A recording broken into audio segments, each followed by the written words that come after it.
দাবা বা চেস কখনো কি ভেবে দেখেছো মাত্র ৩২টি গুটি আর ৬৪টি ঘরের এই খেলাটা কিভাবে সারা বিশ্বের কোটি কোটি মানুষের মাথায় জেঁকে বসলো? দাবার যাত্রা শুরু হয় আজ থেকে প্রায় ১৫০০ বছর আগে আমাদের এই উপমহাদেশেই। গুপ্ত সাম্রাজ্যের সময় অর্থাৎ ষষ্ঠ শতাব্দীতে ভারতে চতুরঙ্গ নামের একটি খেলা প্রচলিত ছিল। চতুরঙ্গ শব্দের অর্থ হলো সেনাবাহিনীর ৪টি অংশ, ইনফ্যান্ট্রি বা পদাতিক যা এখনকার পন বা বড়ি, ক্যাভেলরি বা অশ্বারোহী যা এখনকার নাইট বা ঘোড়া, এলিফ্যান্ট বা হস্তি বাহিনী যা এখনকার বিশপ বা গজ, আগে যদিও এটা ছিল হাতি, আর চ্যারিয়ট বা রথ যা আজকের রুক বা নৌকা। মজার ব্যাপার হলো শুরুর দিকে এটি ৪ জন মিলেও খেলা যেত এবং অনেক ক্ষেত্রে ভাগ্যের পরীক্ষার জন্য ছক্কাও ব্যবহার করা হতো। ভারত থেকে এই খেলা পাড়ি জমায় পারস্যে, সেখানে এর নাম হয় শতরঞ্জ। পারস্য থেকেই আমরা আজকের সবচাইতে জনপ্রিয় শব্দটি পেয়েছি শাহমাত, যার অর্থ রাজা যখন অসহায়।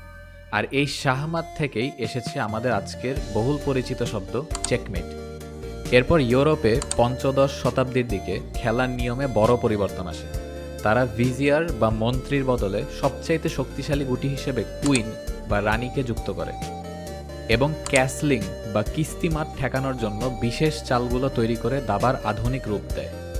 দাবার জটিলতা সম্পর্কে ধারণা দেওয়ার জন্য ম্যাথমেটিশিয়ান শ্যানন নাম্বারের কথা বলেন। দাবার বোর্ডে সম্ভাব্য ভিন্ন ভিন্ন চালের সংখ্যা হলো প্রায় 10⁻120। এই সংখ্যাটি কত বড় ভাবা যায়? এটি আমাদের মহাবিশ্বের দৃশ্যমান পরমাণুর সংখ্যার চেয়েও বেশি। তুমি যদি প্রতিদিন ১০০টি করে নতুন গেম খেলো, তবুও দাবার সব চাল বের করতে তোমার কয়েক ট্রিলিয়ন বছর লেগে যাবে। অর্থাৎ মহাবিশ্বের বয়সও দাবার সব চাল বের করার জন্য যথেষ্ট নয়।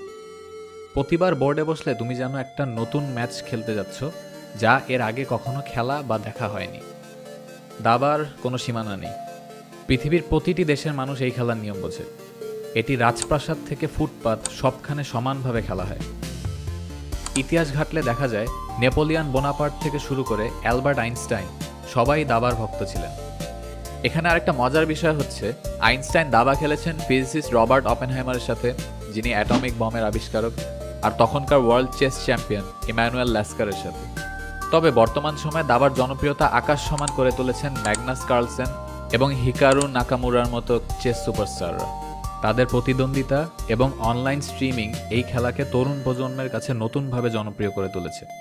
পাড়ার ছোট দোকান থেকে শুরু করে বড় শপিং মল সবখানেই একটি দাবার সেট খুঁজে পাওয়াই যাবে। দাবা সম্ভবত বিশ্বের সবচাইতে সাশ্রয়ী খেলা। আমাদের বাংলাদেশে দাবা খেলা বেশ প্রাচীনকাল থেকে জনপ্রিয়। নিয়মিতভাবে জেলা পর্যায়ে এবং ঢাকায় বড় বড় টুর্নামেন্ট অনুষ্ঠিত হয়।